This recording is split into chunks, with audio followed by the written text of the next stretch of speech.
What do you mean there's been a cancellation? I asked, my voice tinged with confusion and alarm. I had been on call during my lunch break at work and had accidentally raised my voice, but I quickly hushed myself. I hadn't initiated any cancellation. Why was this happening? My mind went completely blank. The woman from the insurance company remained unflinchingly calm, a sharp contrast to my rising panic. According to our records, we received a cancellation request from you, and the procedure has already been completed, she explained.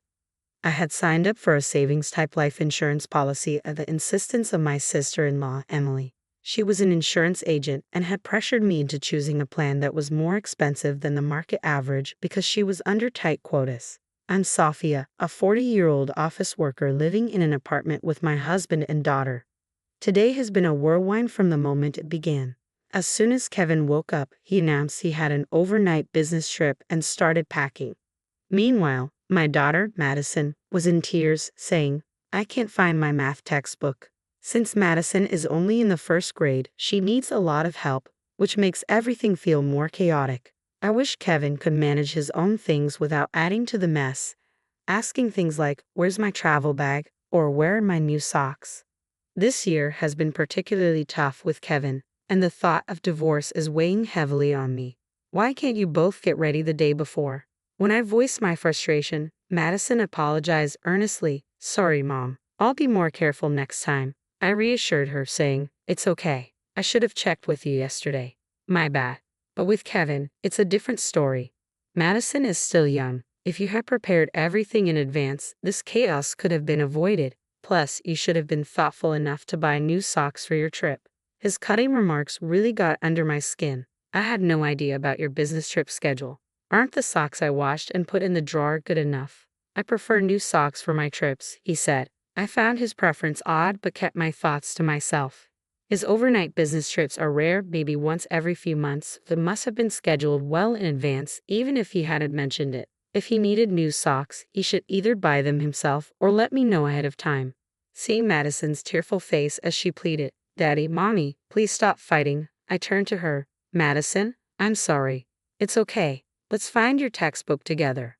Kevin quietly went back to packing while I began searching through the backpack with Madison. As I glanced over at him, I noticed he was packing casual clothes that seemed more suited for a weekend than a business trip.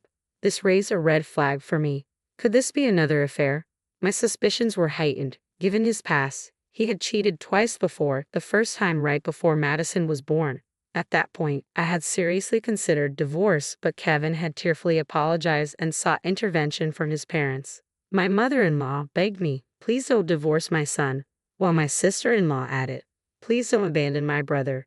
Their pleas made me reconsider my decision. Last year, Kevin cheated again, this time with a girl he met on a dating site, just like before. Kevin is the type to speak his mind bluntly, and his actions are transparently obvious, even if he thinks he's being discreet. His attempts at secrecy are almost laughable from my perspective. When he was caught, he cried and apologized once more. It was pitiful to see him, usually so arrogant, reduced to tears and sniffling. I told him, if there's any more trouble, we're definitely getting a divorce. I had him sign the divorce papers, transfer all our savings into my account, and reluctantly forgave him. But my feelings for him had completely vanished. His selfishness, including his lack of involvement with Madison, is unbearable. I'm considering holding off on the divorce until she's a bit older. In the end, the math textbook was easily found in the backpack, and Madison left cheerfully. I, however, was exhausted from the morning's chaos. With no time to make lunch, I headed to a nearby shop during my break. There, I spotted an ad for the insurance company and remembered that my policy was due to pay out a bonus around this time. Given the high premiums I pay every month, I rely on these small rewards to keep me motivated. I started thinking about what I could buy with the bonus, maybe some new autumn clothes for Madison. Feeling a bit more upbeat, I stopped at the bank to check my statement. To my surprise, not only was there no bonus deposited, but this month's insurance premium hadn't been deducted either. I was initially just puzzled, but remembering the morning's incident with Kevin, a sinking feeling began to grow. I decided to call the insurance company to find out what was going on. It turned out my sister-in-law was off that day, and another representative handled my call. That's how the cancellation issue came to light. According to her, the cancellation payment had already been processed, but I hadn't seen any money in my account. The representative insisted that all the paperwork was in order and that the insurance company had followed the proper procedures. It seemed like they were subtly implying that it wasn't their fault if someone had canceled without the owner's consent. I made it clear once more, I had no intention of canceling the policy. I'll follow up with Emily and my husband, but please verify this on your end as well. I made my point firmly and ended the call. Before I knew it, my lunch break was nearly over, and I found I had neither the time nor the appetite to eat the lunch I had bought, as other concerns were weighing on me. I informed my boss that I needed to leave early and quickly wrapped up my remaining tasks. Leaving the office ahead of schedule, I immediately called Kevin. If he was genuinely on a business trip and occupied, there was nothing I could do. Sophia, why are you calling? I'm at work, Kevin answered after a few rings, his voice sounding irritated. However, I could hear lively music in the background. It was absurd that he thought he could avoid getting caught. Sorry to bother you, but my life insurance was canceled without my knowledge, and there's no record of any cancellation payment. Do you know anything about this? I'm considering contacting the police as it might be a scam.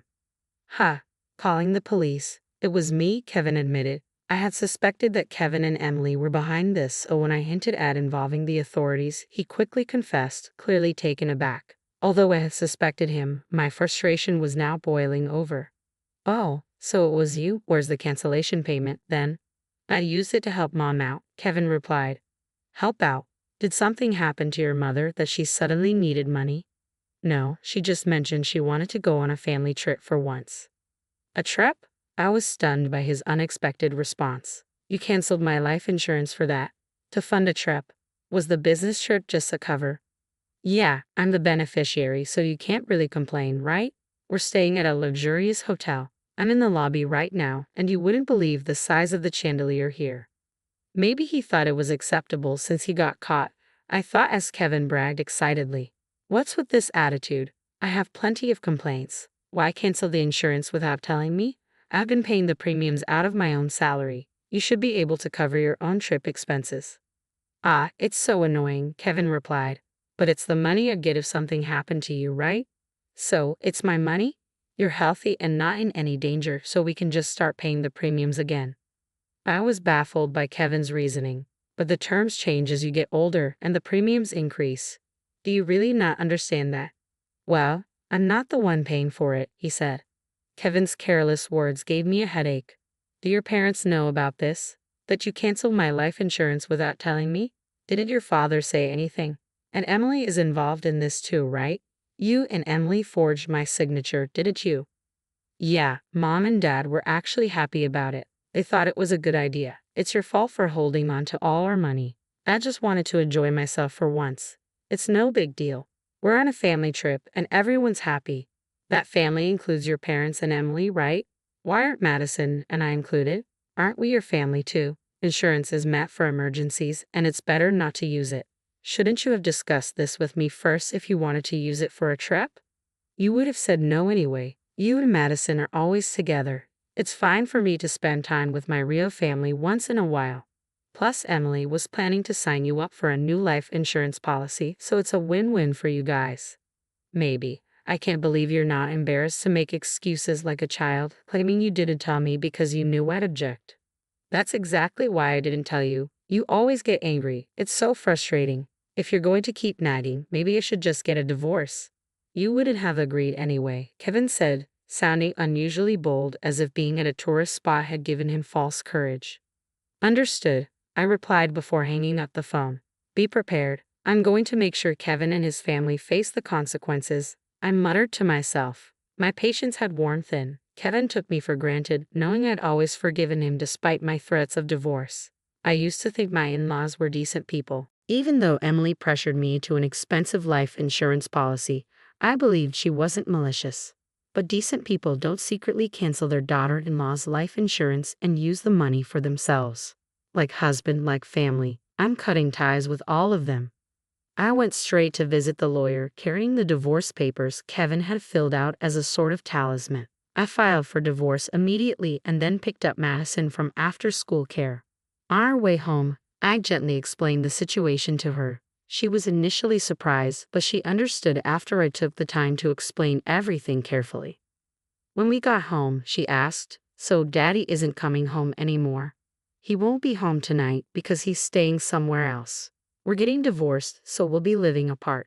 There's still a lot to sort out." I answered her cautiously, unsure of her full intent. "Then let's start cleaning up now. Quickly," she said. "What's wrong? But we're separated from Dad, right?" "Mom, you don't have to cry anymore. I hate it when Dad makes you upset." "Madison, did you always tell us to stop fighting because you were worried about me being sad?" Of course. I had planned to avoid divorce for Madison's sake, but it seemed she had been holding back her true feelings all along. She intervened in our arguments because she was worried about me. "Daddy never plays with me, even on his days off. When I try to talk to him, he just says, 'Be quiet, go away,' like this morning. He only uses me to say mean things to you. I've been so sad. I love you, Mom." She smiled at me, and her smile warmed my heart. Madison had clearly seen through Kevin's selfishness, recognizing that he prioritized himself over her, and she was fed up with him too. Discovering Madison's true feelings in this way was heart-wrenching and brought tears to my eyes. "I understand. I'm sorry for putting you through such difficult times. Madison, from now on, it will be just the two of us. But I promise to take good care of you. I love you so much." Yay! Madison's joy filled me with determination. I vowed never to let her feel sad again. While Madison worked on her homework beside me, I busied myself with tasks like consulting a lawyer and researching real estate agents and moving companies. I then reached out to my parents. When I explained the situation, they responded, "Come back home right away. This way, Madison won't have to change schools." My father also offered to borrow a truck from a friend to help us move our things in the morning. I notified the landlord, the school, and the families in Madison's commuting group that we would be relocating to my parents' house and briefly explained the situation. I planned to handle the school's detailed paperwork later and called my workplace to request a day off for tomorrow. I wanted to complete most of the tasks before Kevin returned. The next day, my parents arrived, and we quickly moved our belongings to their home. By the time Kevin got back, everything was settled except for his things, which were still in the apartment. I left a note that read, "We are divorced. We are strangers now," and left the apartment. I imagined Kevin's shock at finding us gone and felt a wave of relief and satisfaction. The smooth preparation for this divorce was thanks to the research I'd done during Kevin's previous affair. I had warned him, "Next time there will be no discussion. We're getting divorced," and we had agreed that I would retain custody and all marital assets. With that in mind, Madison and I began our new life at my parents' home. Later, my frantic mother-in-law called me. She must have reached out because I had blocked Kevin's number. Knowing Kevin's tendency to cry easily despite his bravado, I imagined he was probably sobbing away. "What are you thinking? Divorcing my son when he hasn't even cheated this time?" she yelled, her voice so loud it hurt my ears. I instinctively pulled the phone away from my ear. "Sophia, it's not too late. Apologize to my son right now. He's been crying nonstop because he's so upset. Aren't you embarrassed to make such a fuss over this?" "Apologize? Me? Why?" I was so taken aback by her words that I blurted out, "Who are you?" "Eh?" My mother-in-law clearly didn't expect such a response from me, and her words suddenly stopped. I was taken aback by my own reaction. "Well, yes, it's me, your mother-in-law. Come on, Sophia, what's wrong with you? You're not losing your mind, are you? You're still young." "No, I only have one mother." "Are you some kind of scam artist? Like, 'Hi, it's me,' a phone scam, without giving your full name?" Since we were now divorced and effectively strangers, and given their tendency to handle things like canceling life insurance without permission, I decided there was no point in engaging in a serious conversation. I might as well continue with the pretense. "Don't joke around, Sophia. If you're going to act like this, we have our own ways of dealing with things." As expected, my mother-in-law was furious, but I remained indifferent. "What are you talking about? What can you actually do?" We agreed that if there was another issue, get a divorce immediately, and Kevin himself told me over the phone that he wanted a divorce. My words made her pause, and I seized the opportunity to push further. "If you wanted to go on a trip, you should have consulted me first. Instead, you committed a crime. Did you all want to end up in jail? Unauthorized cancellation of life insurance can be considered forgery, punishable by imprisonment. I'm ready to pursue this thoroughly." I hadn't heard of any financial troubles in Kevin's family, so their actions seemed like a reckless decision, but that was precisely why I couldn't forgive them. What? Wait a minute, we can't be criminals. Please, I'm sorry. Let's talk. Shocked by the mention of possible imprisonment, my mother-in-law's tone shifted abruptly, but it was too late. I hung up the phone and blocked my in-laws' numbers. Later, I learned that Kevin was so stunned by the divorce that he quit his job and became a recluse. As for the life insurance issue, we resolved it through an out-of-court settlement for insurance disputes. My sister-in-law was dismissed from the insurance company, which made minor news. My in-laws became the subject of neighborhood gossip and faced criticism from relatives for their poor judgment and shameful actions, leading to their social isolation. With both Kevin and my sister-in-law out of work, they seemed to be struggling financially. Meanwhile, Madison and I are enjoying a happy and free life at my parents' home. Despite the difficulties I caused my daughter, I am committed to raising her with all the love and care she deserves from now on.